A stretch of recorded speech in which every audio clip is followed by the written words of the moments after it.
una tragedia che non ci voleva proprio. E sono molto molto vicino alla famiglia perché la conosciamo da sempre. A Villa d'Asolo, Masere e Asolo il cordoglio è unanime per la scomparsa prematura di Filippo Piccolotto, 20 anni, morto ieri nel tragico incidente in Pedemontana. Le auto carambolate finite ruote all'aria, una C5 guidata da un sessantenne e quella di Filippo, la cui vita si è spezzata sull'asfalto all'altezza del casello di Riese Pio X. Inutile l'arrivo tempestivo di soccorritori del 118 e dei vigili del fuoco che lo hanno liberato dalle lamiere. Le sue condizioni erano apparse da subito serissime e a poco sono serviti gli innumerevoli tentativi di rianimarlo. Sulla dinamica dell'incidente, che ha visto coinvolte 2 auto che procedevano nello stesso senso di marcia verso Altivole, il SUV guidato dal ragazzo e quella del sessantenne, ora ricoverato all'ospedale di Montebelluna, indaga la polizia stradale di Bassano del Grappa.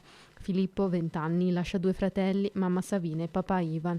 Una famiglia molto conosciuta ad Asolo, il padre agente immobiliare, mentre la madre è titolare della storica azienda Maeba, dove Filippo aveva cominciato a lavorare dopo gli studi al liceo Cavanis di Possagno, ed è lo stesso preside a ricordarlo.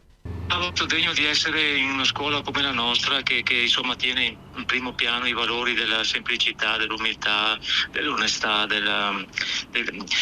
dell'impegno, ecco, della bravura nel senso di impegno. Un ragazzo eccezionale da questo punto di vista, non perché non c'è più, ma proprio perché era lui così, molto riservato anche, ma forse per un po' di timidezza, ma un bravo ragazzo, proprio educato, umile, tranquillo, sereno sempre. Ha finito l'anno scorso la maturità e si era messo insomma a dare una mano anche ai suoi. Chiusa nel dolore la famiglia, un continuo via vai silenzioso di persone che raggiungono la villetta sulle colline di Masere. Originari di Villa d'Asolo, è un amico e compagno di animazione, insieme custode del campo da calcio con il padre Ivan, a raccontarci il dolore dell'intera comunità.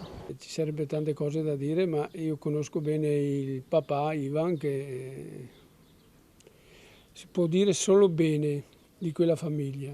I funerali di Filippo si terranno con tutta probabilità mercoledì a Villa d'Asolo, nella chiesa parrocchiale del Santissimo Nome di Maria, a cui i genitori sono molto legati.